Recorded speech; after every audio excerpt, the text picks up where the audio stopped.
seen a few videos on people saying how they work with bigger paintings, and I figured why not go ahead and tell you how I work with mine. So this is a painting I started doing a while ago, and I stopped because it has three symbols that are almost identical. You have the O here, and the G and the D. They're all almost identical color reds. They all look almost identical on the canvas, and I found it so hard to do that even though it looks really pretty, it's like it was a big headache, and I'm tempted to just not work on it and try to get the canvas again, and hopefully the key will be better, because those three in the drill area looks almost identical. Anyway, the way I do it is I wrap it around this, which this is insulation for your pipes. You can get like a 10-foot tube or something like that at the hardware store for a few bucks. Just make sure you don't get the one that self-sticks. There's some that self-sticks. And then I wrap my canvas around the bottom here, and I work up like this, and I wrap the top around another tube over the top of my light pad.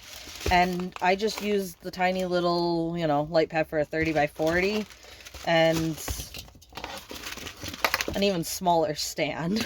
So that's what I use for it. But I found that, sorry about all the rattling, I found that I didn't want the done ones here on my arms, because since I have it sitting up on the painting like this, I'm holding it like this, and I didn't want the done ones under my arms.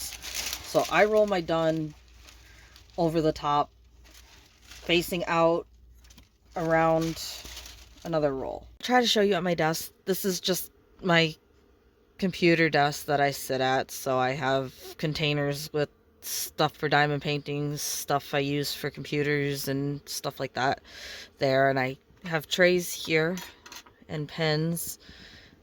This is for the drills for the painting that I have that I'm going to show you. This is also tools, and then I have pull-out drawer of tools here. So I have this little stand, and it is tiny because this is the regular 30 by 40 light pad, and you can see how much bigger that is than it. So I put this 30 by 40 light pad on it, and then trying to do this one-handed is going to be fun. I then take my big painting though, and I'll have it sitting on the canvas like this, although I'll have it clipped tightly on the left side or on the right side, depending on which portion I'm working on. And I tend to like to work on wider portions like this, do it, you know, as much as I can on the light pad, and then move it the other way and do the same on the other side before I work down. I cut the plastic off as I go and put cover sheets over it instead.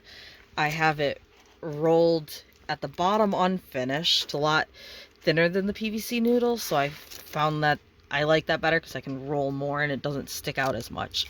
But once I get this portion done with it, this again is going to be really difficult to do with one hand. I move it, you know, up more like this, and then I'll clip it from the side of my light pad over here, and I'll put two clips on it so it doesn't slide down like it just did.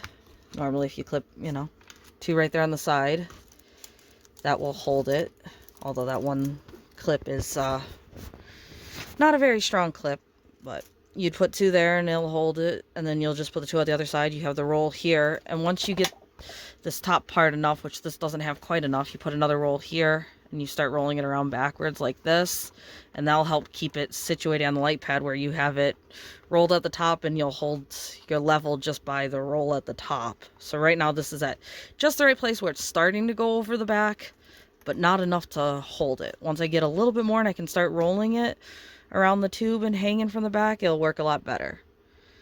But there you go, that's how I do mine. I keep my unfinished down here and my finished up here. So I start at the top corner and work my way down and unroll it upwards as I go. Also, I just wanted to explain it because you notice in the video these drills that have started to come off and be peeled. That's because this is a canvas I started working on quite a long time ago. I didn't store it very nicely, so I'm going to have to patch up some of these areas if I work on it.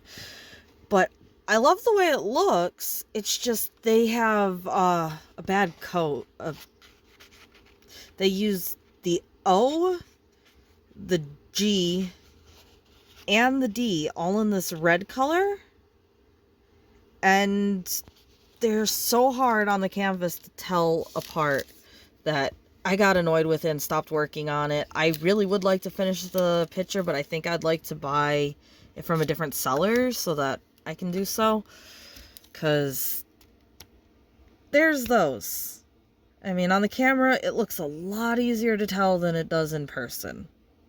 So when I'm sitting here trying to do this and you have all these reds that are so similar, it's annoying. And again, a diamond painting, as I've seen multiple people say, shouldn't be annoying. It should be fun. And this just is a headache to do.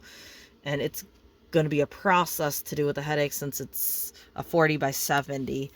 Also, I said I have a light bar to do like an over the head, you know, light to work on like this. For some of them that works better because some of these letters sometimes look better with an overhead light than they do with the light pad turned on. So sometimes I'll leave the light pad off and I'll just use this overhead light that I have clipped on the side of my desk.